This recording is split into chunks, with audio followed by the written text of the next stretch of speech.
Okay. Can you all hear me and see me? Yeah. All right. So the idea behind this panel was that we wanted to talk about the presentation of world music festivals, specifically for Western audiences, and see if we could think through some of the ways in which these festivals might be either empowering or continuing cycles of exploitation of Indigenous peoples. So hopefully that's something that we'll all kind of touch on a little bit. So as Dr. Hutt said, my name is Kimberly Marshall, and I'm from the University of Oklahoma. And I want to tell you a little bit about the situation in the Boise Valley. Can you all hear me okay? All right, so a Lakota drum circle opened the 2016 World Village Festival in Boise, Idaho. This festival has, over the past few years, celebrated the growing diversity of the Boise Valley, largely due to refugee resettlement, through music, dance, and storytelling. There are cowboy poets, Japanese taiko drumming, Chinese peacock dances, Bosnian folk singers, danza Aztec groups, kids from the Irish dance school, Zimbabwean Mbira band, and of course the local Basque folk choir.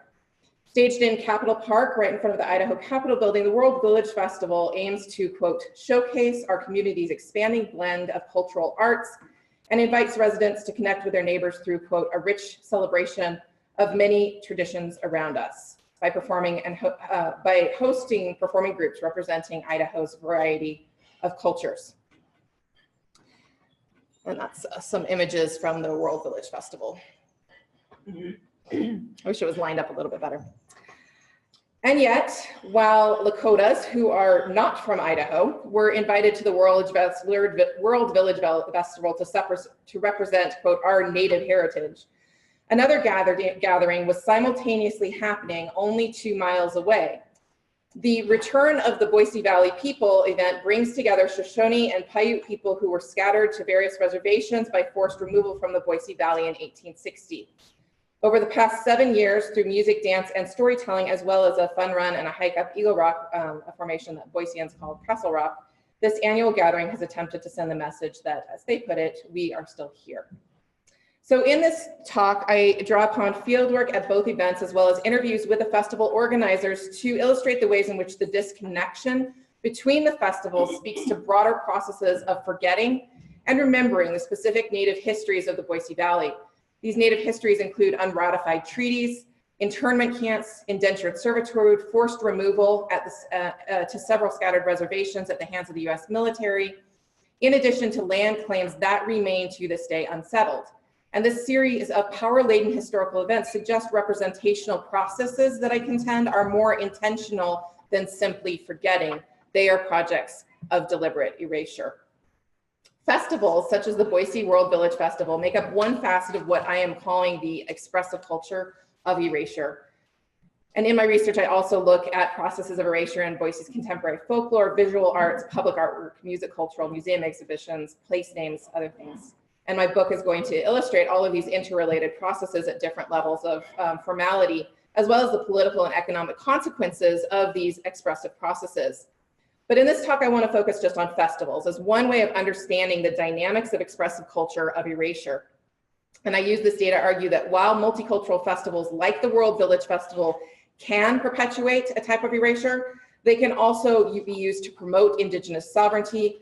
In order to do so, however, they need to reconsider what we mean when we talk about sovereignty. So let's talk for a minute about what sovereignty means. Why sovereignty? So over recent decades, researchers within Indigenous communities and the growing Indigenous studies discipline has really pushed us to think about these Indigenous methodologies and keeping Indigenous sovereignty at the forefront of our research agendas, drawing from theorists like Linda Tuiwai-Smith, encouraging us to keep the colonial nature of knowledge production at the forefront of our minds when we're working with Native communities.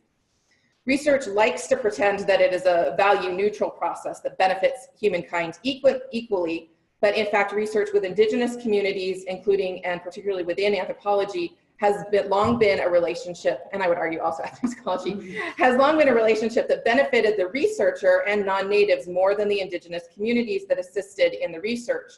So for these and other reasons, Smith encourages us to frame our research questions from the beginning so that those assisting with the research benefit from the research. Because Indigenous communities globally are dealing with the results of settler colonialism, Smith and others encourage us to really foreground Indigenous sovereignty as one way in which we can do good, try to help do good. So sovereignty as a concept is not new. What is relatively new is the nuance surrounding what Indigenous sovereignty might look like, and this becomes very relevant for ethnomusicologists. That at the top says the cultural is political.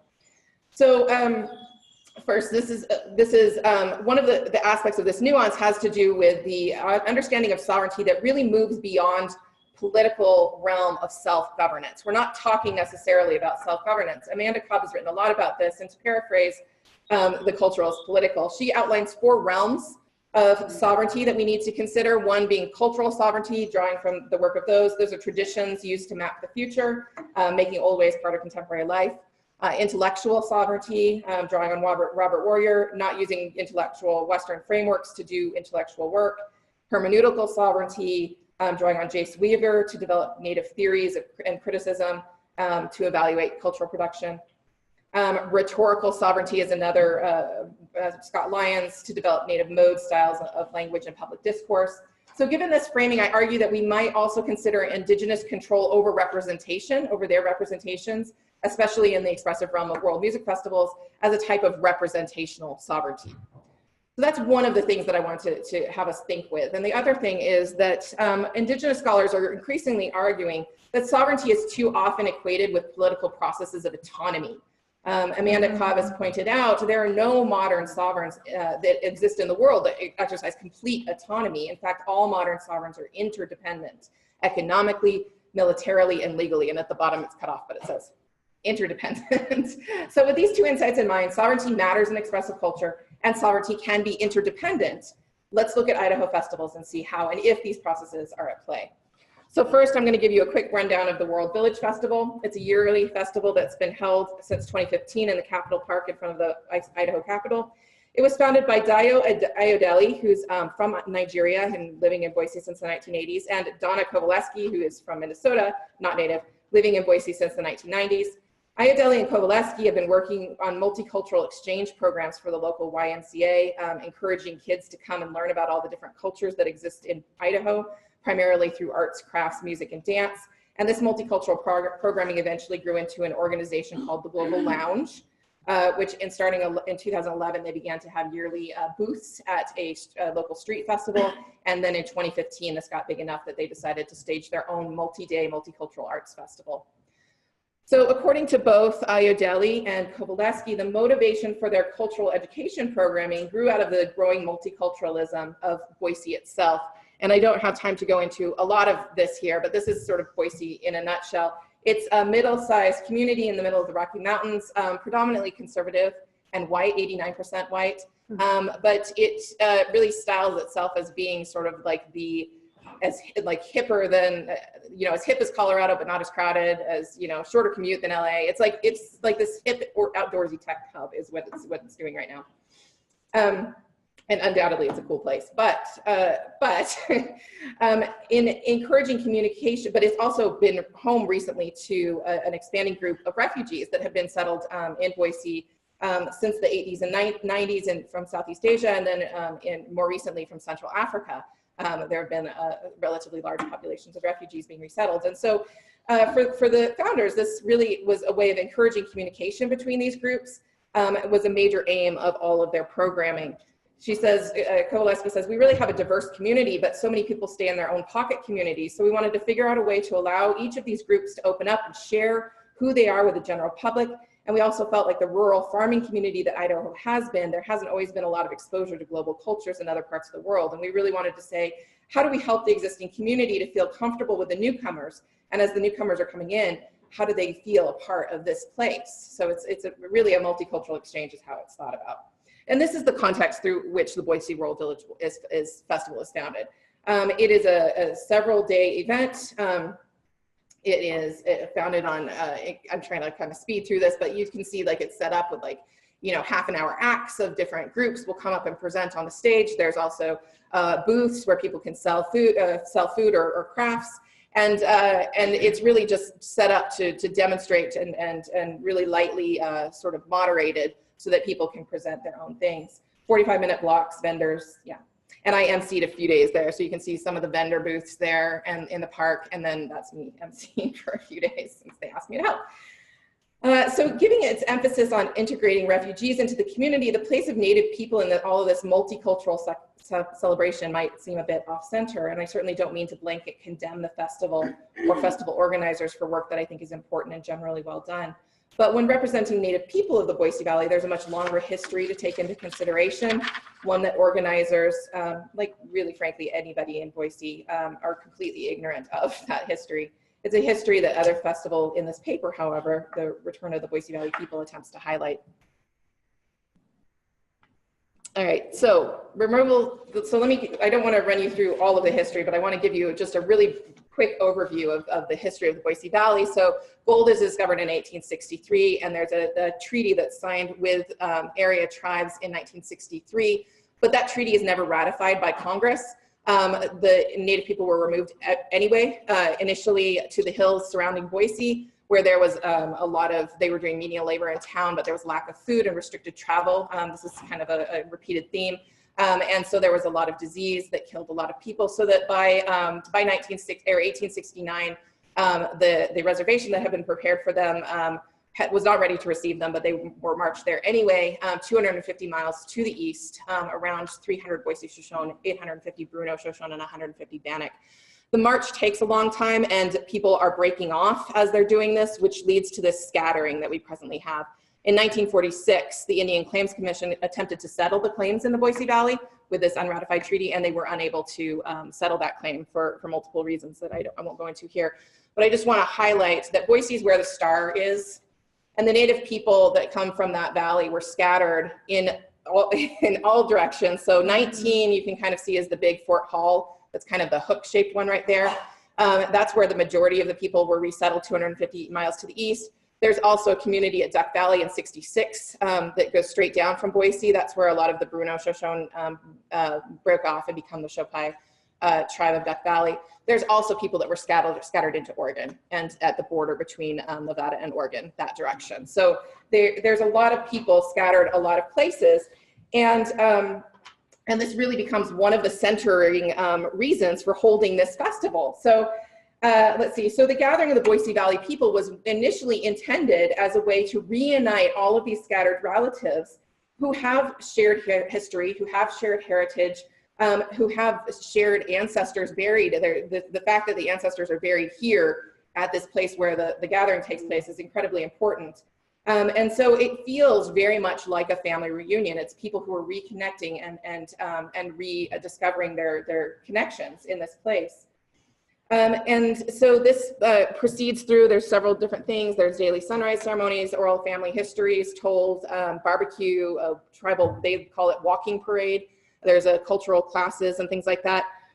But what happens here is that in 2013, the Boise Valley people started a collaboration with the City of Boise Arts and History Department, who wanted to encourage them to open this up to the public as a way of public education about the tribal history, the Native history of Boise Valley. And to reiterate, this is not something that most people in Boise have any idea about. Most people don't know this at all. I was in grad school before I figured out which tribes resided there before. And so this public is invited to come to part on February to hear tribal presentations of music and stories and view the walking parade and other cultural demonstrations, and also to learn about descendant communities through informational booths that are placed around and the perimeter, and enjoy a picnic lunch. But in the 3 years that I've been attending this Friday open public thing, there's very often technical difficulties, the PA system, nobody can hear what people are saying. Presenters are not prepared to talk. It's very fluid, right, in a way, and also it's held on a Friday in a way that is not really reaching anybody outside of the public. So the public outreach part of this is perhaps not entirely successful, although maybe that's not the point, because again, this is something that really is trying to reconnect people that are doing things in private that are very like cultural classes, doing like salmon drying and tanning and things like that. Okay, I love this photo because it's like kids sitting on top of Eagle Rock, and you can see the park below with the teepee erected in the middle. Okay, so to wrap up, representational sovereignty, what do we mean by this? So if the Boise public is not being educated about the Boise Valley, through the return of the Boise Valley people, then what are they seeing? And this is where I think that the return of the World Village Festival is in highlighting Boise's cultural heritage is really doing a kind of work that could be incredibly destructive or dangerous. There are actually, because of this removal, very few Native people living in the Boise Valley today, very, very few. State folklorist Stephen Hatcher, who often recruits performers for the World Village Festival, said there's not too much of a population here, they're pretty scattered, and there's no money to bring dancers out. So this is how they're thinking of it. So they attempt to represent Native people through who they can find, who often are diasporic Native populations that have migrated to Boise. So you can kind of see, so Dallas Vigil is one of the drummers. He's the one that's holding like this. And he is Dakota Sioux. And this is his drum group. And I would play a clip if I had more time, but I want to tell you actually not about the time the drum group performed. It was not great. It was not great. And it wasn't really understood by the audience what they were trying to do. But in 2017, he was supposed to have a drum group as well, but he didn't. And what they did was they invited him to come and introduce the whole thing, to start the whole festival off, right? And he couldn't get a drum group together. And what he said some really interesting things. He got up and said, you know, they've asked me to come and welcome you to the World Village, but I can't welcome you to this because my people aren't from here. He's really honest about that. He mentions the Boise Valley People Festival happening down the road.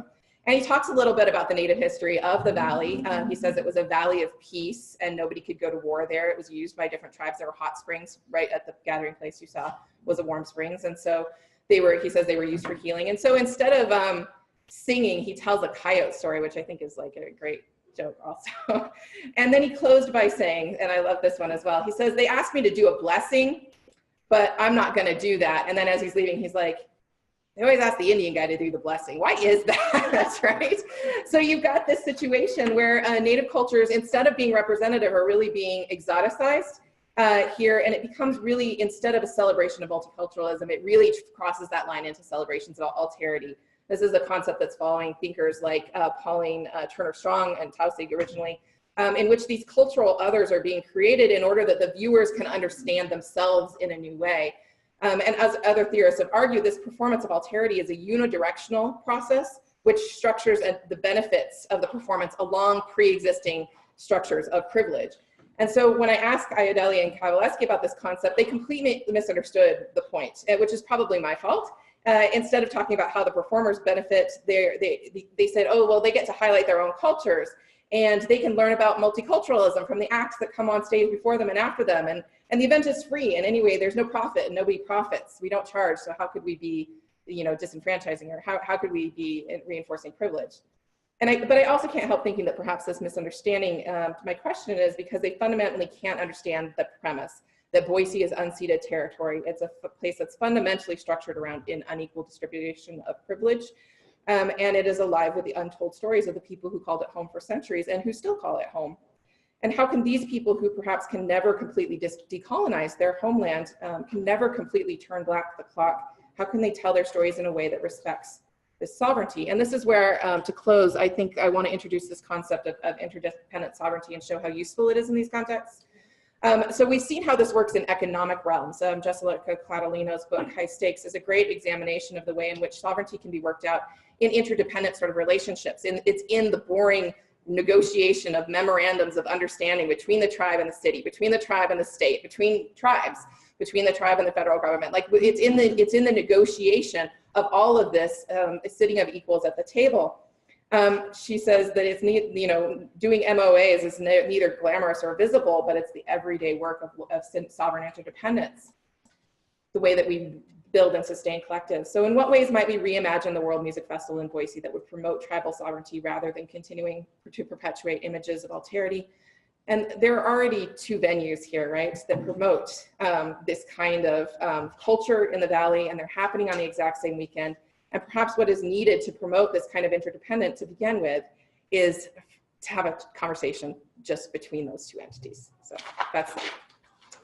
Thank you. Thank you.